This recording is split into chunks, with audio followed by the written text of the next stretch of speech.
Okay, so we've had the second test in the three-match Rugby League Test series between England and Tonga at the John Smith Stadium in Huddersfield.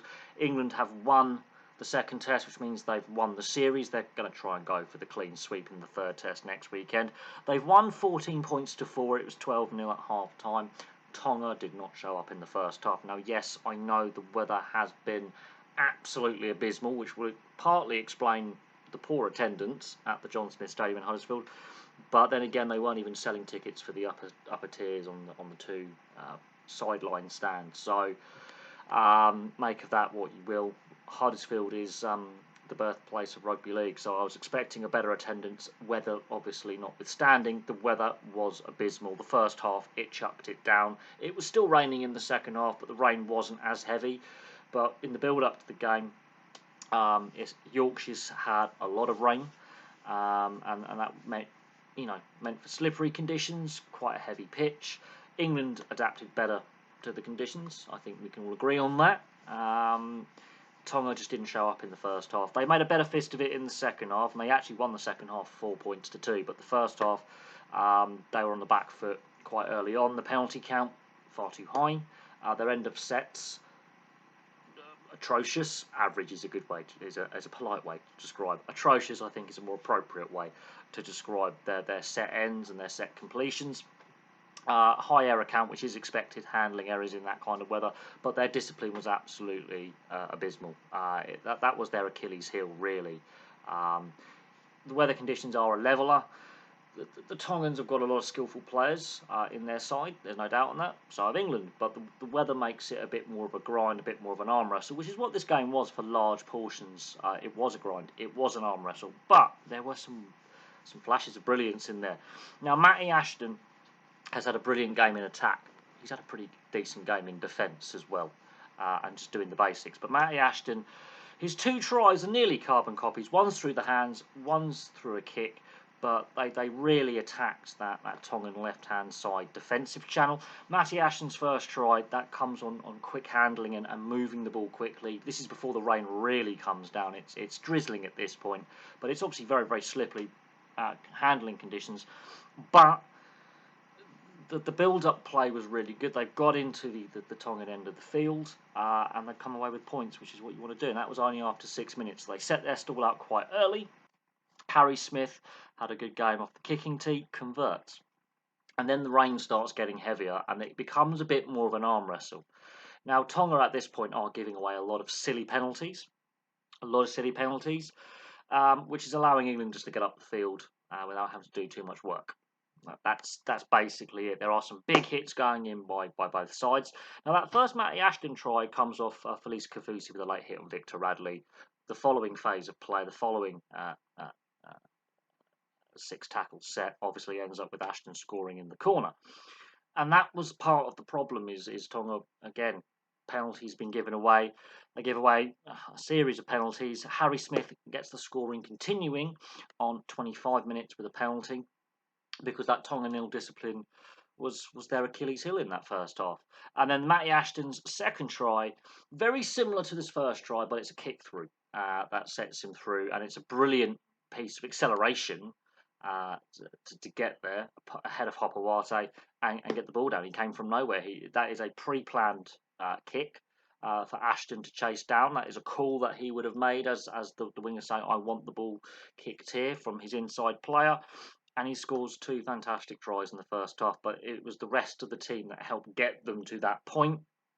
And they took advantage of 6 agains, and of course, poor Tongan discipline. So it was 12-0 at half time. England were comfortable. They built the lead, and you can see them kicking on in the second half.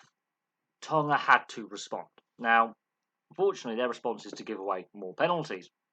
After half-time, Harry Smith slots a penalty on 48 minutes. That ends in England scoring, however. So that's 14-0 up. And then it becomes a bit more scrappy. Tonga had more energy. Tonga played better in the second half. They were more assertive.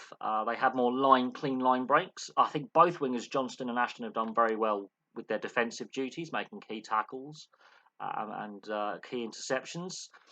England did butcher a couple of tries. Both Ashton and Johnston butchered a couple of tries there. they could have possibly should have scored more.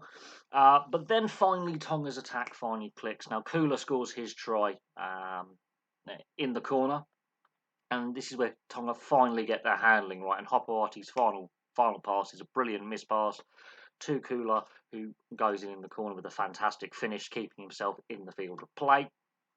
But that ends the scoring after just 55 minutes.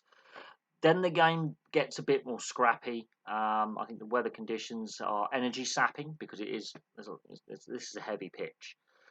The amount of rain that Yorkshire has had in the last 2 weeks, if not the last month, there's been a lot of rain, a lot of bad weather across the UK.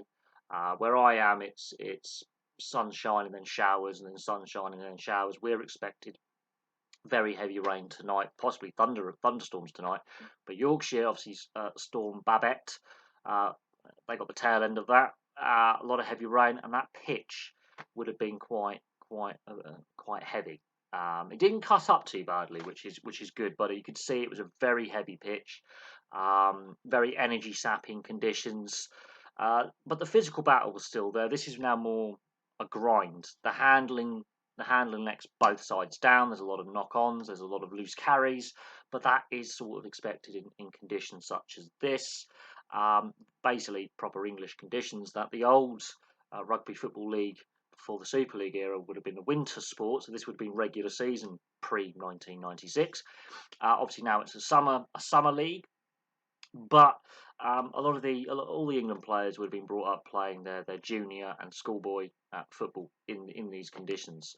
They adapted better to the conditions. Now, I have seen NRL games, by the way, played in similar conditions, but the temperatures generally are that little bit warmer. I think, yeah, England have adapted better to the weather conditions on a wet, blustery day in Huddersfield. I will say this. Was it the best England performance I've seen? No. Is this the best England side we've ever had? No. I think we have declined as a test side, and Super League has declined compared to the NRL. Yes, obviously St Helens won the World Club Challenge at the beginning of the season, but notwithstanding, you look at the record in the World Club Challenge, it's not great. On paper, individually, the Tongans have great individual talent, but they didn't really gel as a team today. England played better as a team.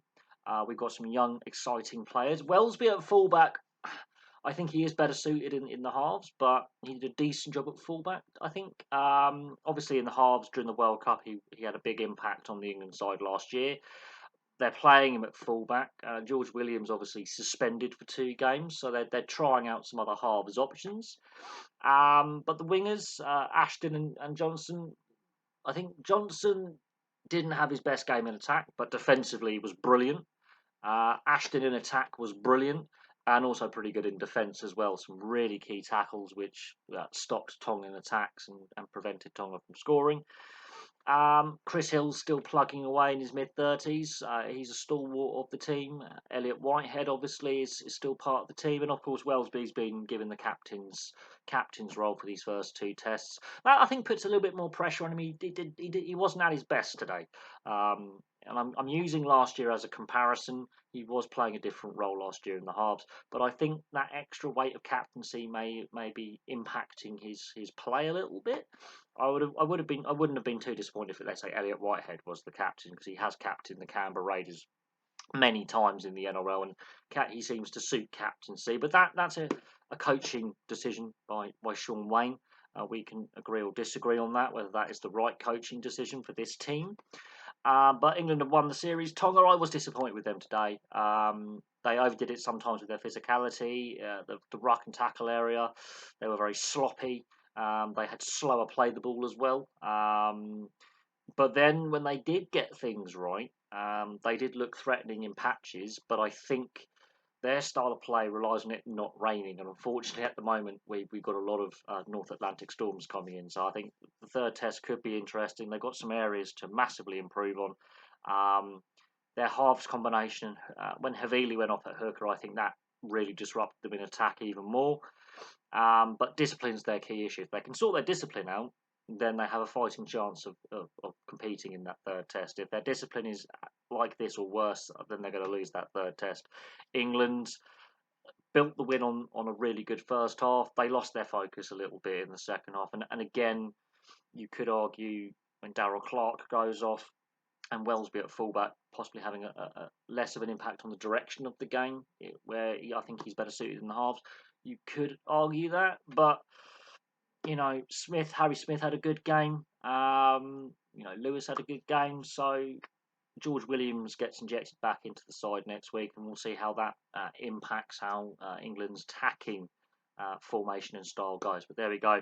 That is the second test out of 3 done. England have won the series, which I think is a shot in the arm for the England setup.